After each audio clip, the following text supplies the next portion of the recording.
प्रिय दर्शकों, नमस्कार। एक बार फिर से उपस्थित हूँ आप सबके सामने शनिवार की कार्यक्रम में विश्लेषण जन्म कुंडली का। इस कार्यक्रम के अंतर्गत आपने सुबह के कार्यक्रम में विस्तार से जन्म कुंडली का अध्ययन देखा था। उसी कार्यक्रम के दूसरे हिस्से के साथ उपस्थित हूँ। शुरू करते हैं आज का कार्यक्रम। सबसे पहले आपको बताऊंगा, इस कार्यक्रम में मैं चर्चा करने वाला हूँ नवांश और दशमांश कुंडली का। सुबह मैंने इसी कार्यक्रम के लग्न कुंडली का विश्लेषण किया था विस्तार से। अब बारी नवांश और दशमांश कुंडली की है। ये बात हमेशा याद रखने वाली है कि नवांश कुंडली महत्वपूर्ण होती है, बीज कुंडली कहा जाता है। आप एक बार जब लग्न कुंडली में अगर कोई भी ग्रह कमजोर हो रहा हो और नवांश कुंडली में अगर वो मजबूत हो रहा हो तो वो ग्रह निश्चित रूप से अच्छे परिणाम देने के लिए बाध्य हो जाता है। यहाँ सिंह लग्न की कुंडली बनी है और यहाँ पे 9 नंबर की कुंडली बनी है। इसका अर्थ है कि इस कुंडली का पंचमेश यहाँ का लग्नेश बन गया। और सिंह लग्न की कुंडली में शुक्र अच्छे भाव के अधिपति नहीं होते हैं, यहाँ वो अच्छे थे भी नहीं। यहाँ वो लग्न में बैठ गए पर जन्म कुंडली के रोगेश होकर के बैठे हैं। इस वजह से दाम्पत्य में कई बार कठोरता और ऑब्स्टेकल देखने को मिल सकती है। लग्न में शुभ ग्रह की राशि का बनना दाम्पत्य को सुखद बनाएगा। लग्न में शुभ ग्रह के का बैठना दाम्पत्य को श्रेष्ठ और रुचिकर बनाएगा। द्वितीय भाव में सूर्य और बुध का बैठना और द्वितीय भाव के अधिपति का जन्म कुंडली में चतुर्थ भाव में बैठना यहाँ पे कई बार विवाह विलंब के योग बनाए और सूर्य और बुध के कारण दाम्पत्य बहुत ही ज्यादा शुद्ध और परिष्कृत होता है। ऐसी अवस्था में जब शुक्र की दशा चलेगी तो परेशानी बढ़ेगी, लेकिन जब सूर्य या बुध की दशा चलेगी तो निश्चित रूप से दाम्पत्य अच्छा हो जाएगा। यहाँ पे सप्तम भाव के अधिपति जन्म कुंडली में भाग्य भाव के अधिपति के संग बैठे हैं। इस वजह से विवाह के बाद भाग्योदय और विवाह के बाद धन लाभ और विवाह के बाद बड़ा कुटुंब, बड़े परिवार में विवाह होना, ये सब ससुराल बड़ा और बुद्धिमान होता है। इसके अतिरिक्त गुरु जन्म कुंडली में सप्तम भाव को देख रहे हैं, चंद्रमा जन्म कुंडली में पंचम भाव को देख रहे हैं, मंगल जन्म कुंडली में पंचम भाव को देख रहे हैं। इस वजह से भी कई बार व्यक्ति को संतान का सुख मिल जाता है। जो यहाँ पे कमजोर था वो यहाँ पे ठीक हो गया, क्योंकि पंचमेश के संग गुरु का और चंद्रमा का जाना कुंडली को अच्छाइयाँ उपस्थित करने वाला या अच्छाई देने वाली बात हो जाएगी। जन्म कुंडली के तीसरे भाव के अधिपति का चतुर्थ में आना और किसी भी पापग्रह से प्रभावित ना होना, ये सुखद और श्रेष्ठ दाम्पत्य का इशारा करती है। पर उसके साथ साथ थोड़े बहुत मानसिक भ्रम की स्थिति भी डालेंगे, क्योंकि यहाँ शनि नीचा विलासी हो रहे हैं। धनु लग्न की कुंडली के लिए शनि तृतीय और दूसरे भाव के अधिपति होकर के चतुर्थ में बैठेंगे। इस वजह से कलह का वातावरण मचता है और चल अचल संपत्ति का सुख भी व्यक्ति को मिलते देखा जाता है। लग्न कुंडली में सप्तम भाव के अधिपति शनि स्वग्रहित है और यहाँ सप्तम भाव के अधिपति मित्र की राशि में, और यहाँ पे जन्म कुंडली में शनि नीचा विलासी शत्रु के घर में बैठ रहे हैं। इस कारण से कई बार व्यक्ति की पत्नी मतभेद करने वाली भी सामान्यतया शनि की दशा में उनका जो इरिटेशन है वो बढ़ सकता है। ये बात भी है। यहाँ पे राहु का संबंध शुक्र पे, राहु का संबंध जन्म कुंडली में तृतीय और पंचम भाव पे, राहु और मंगल दोनों का संबंध जन्म कुंडली के पंचम भाव से, लेकिन पंचमेश पंचम को देख रहे हैं। इस वजह से थोड़े बहुत व्यग्रता के साथ व्यक्ति को संतति मिल जाती है। आपको मैं नवांश कुंडली से संबंधित कुछ 10 सिद्धांत बता देता हूं, याद रखिए। लड़की की कुंडली में, मतलब जातिकाओं की कुंडली में आकर्षण का प्रमुख कारक ग्रह मंगल होता है। अगर किसी भी जातिका की कुंडली में मंगल बहुत अच्छे बैठे होंगे तो वो जातिका आकर्षक व्यक्तित्व वाली, आकर्षित करने वाली होती है। वहीं अगर पुरुष जातक की बात करेंगे तो पुरुष जातक की कुंडली में शुक्र प्रबल आकर्षण का केंद्र बनता है। ये पहली बात है। नवांश कुंडली के दूसरे सिद्धांत में ये बात आती है कि अगर लग्न कुंडली में जो सप्तम भाव का अधिपति लड़के की कुंडली में है, वो नवांश कुंडली में लड़की की कुंडली में या तो केंद्र में बैठा होना चाहिए या त्रिकोण में बैठना चाहिए। ये दूसरा सिद्धांत है।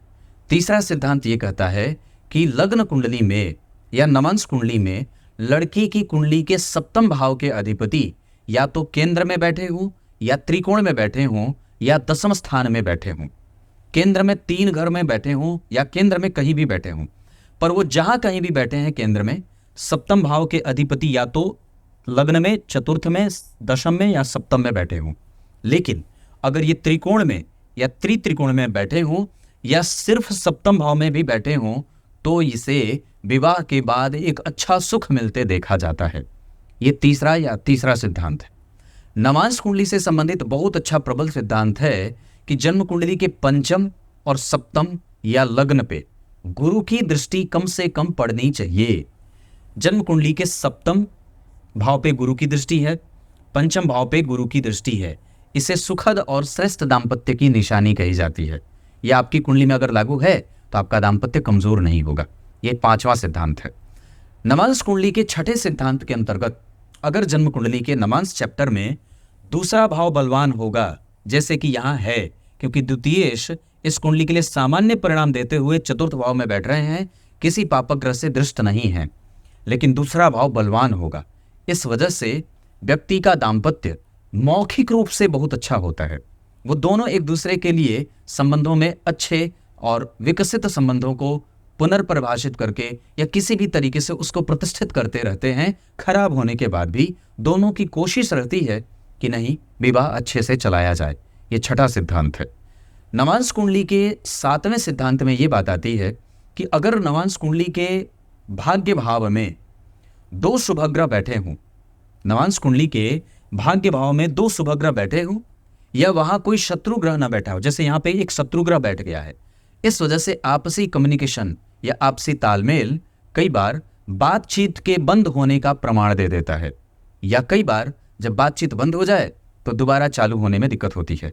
ऐसी स्थिति में कि नवांश कुंडली के सप्तम या नवम भाव में, क्षमा करें, नवम भाव में अगर दो शुभग्रह बैठे हों या परस्पर मैत्रग्रह बैठे हों तो कभी भी दाम्पत्य में कम्युनिकेशन गैप नहीं होता और दोनों ही एक दूसरे के संग आगे बढ़ने के लिए लालायित और प्रयासरत भी रहते हैं।